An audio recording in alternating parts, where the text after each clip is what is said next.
means that any theory of consciousness is going to have to account for that. It's going to have to be based on that fact. That consciousness is subjective and it's irreducibly personal. It's always associated with a living entity. It's never found in inanimate objects in any way that we can observe. It's personal, it's intelligent, and it follows its own laws, separate from material objects. This is the first thing we have to understand about consciousness. It's transcendental. It's not a thing. A thing, you can take a thing, like water is a thing, and you can put some water in this glass, and then you can perform all kinds of experiments on it and see how it reacts and like that. You can never do that with consciousness. Consciousness is not a thing. Consciousness is a quality. See?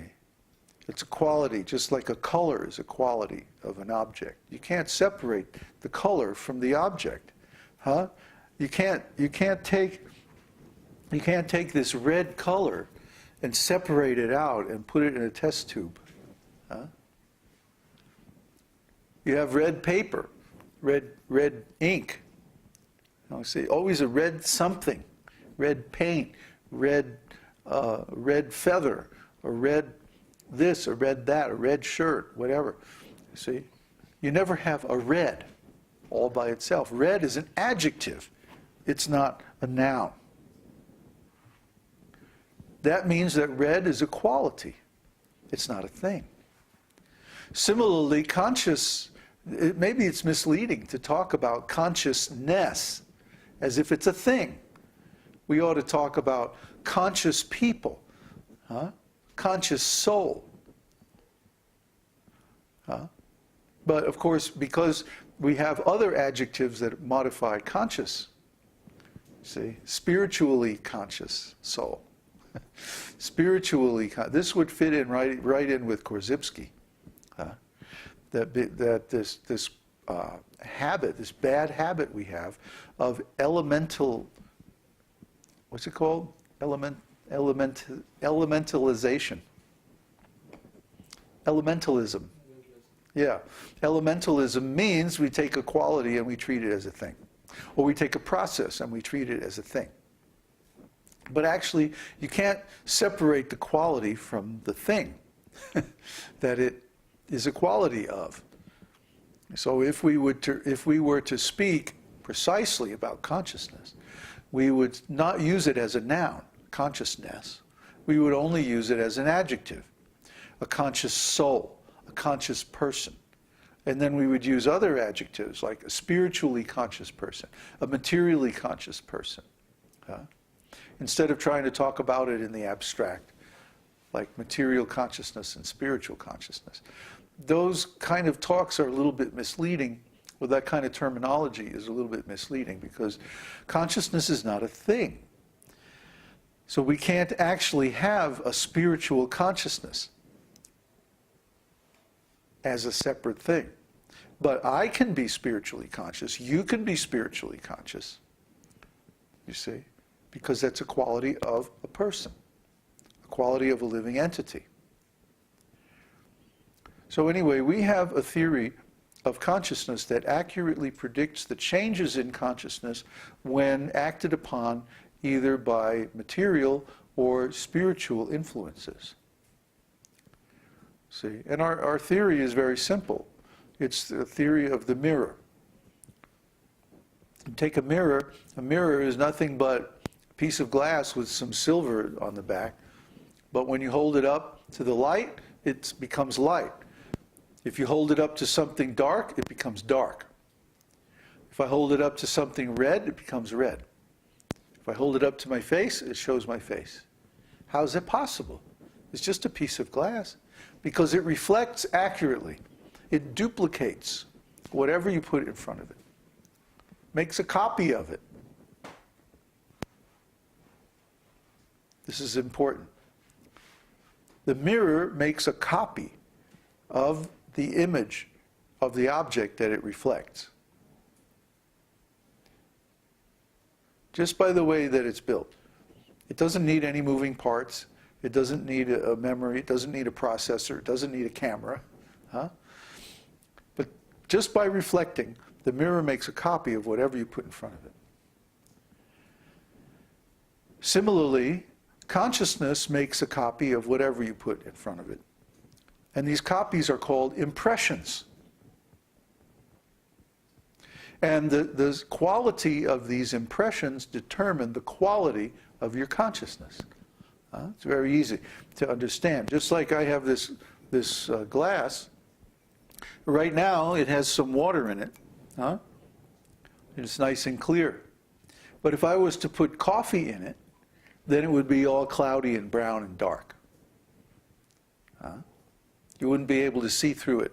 It wouldn't be clear anymore.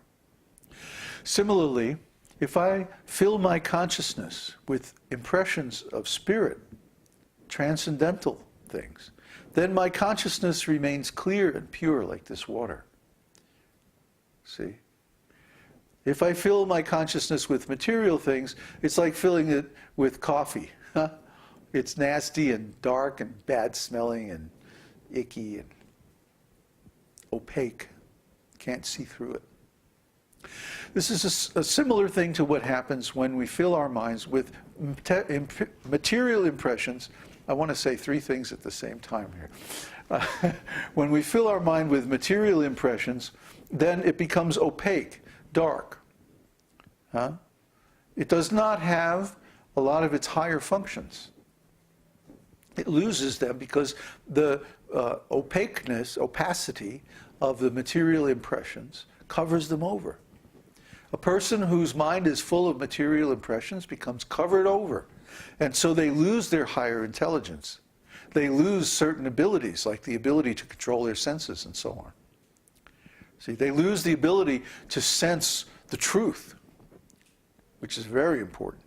We talked about that the other night.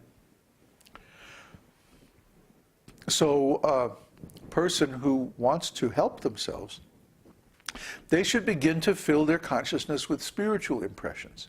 Spiritual impressions will cleanse the consciousness. Ceto darpana marjanam. Bhavamaha davagni nirvapanam. That one will clean the mirror of the mind by this process of chanting the holy name.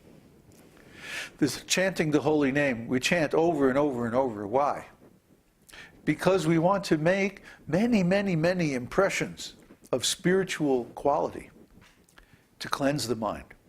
Right now our mind is filled with so many impressions, thousands and millions of impressions of material quality.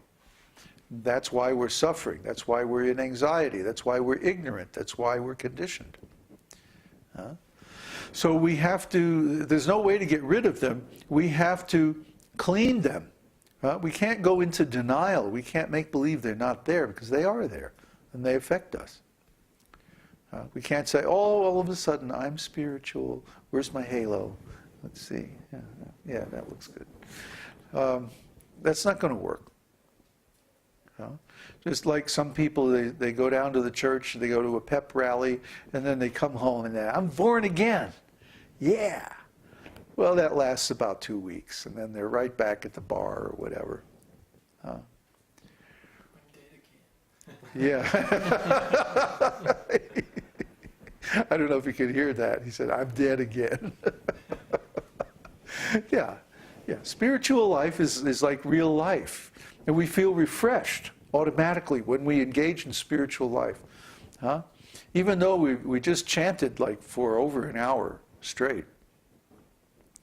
Between Vishnu Sahasranama and the Kirtan, we don't feel tired. We feel refreshed. We feel alert.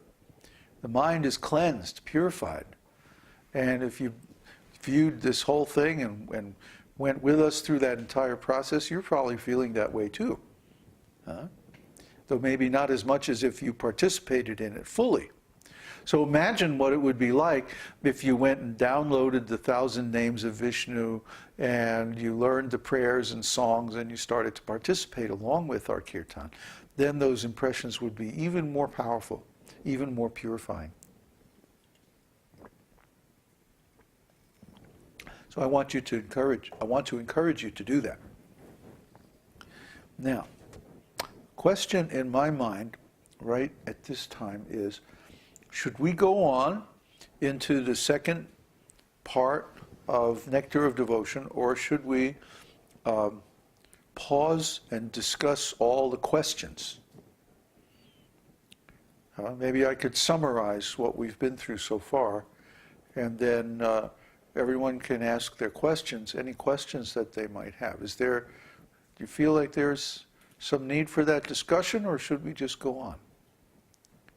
I think it would be good to recap the first part. I think it would be valuable to recap the first part of Nectar of Devotion, because it's a very different approach from the second part. Just deals in bhavas and like that, and it's a lot more abstract and hard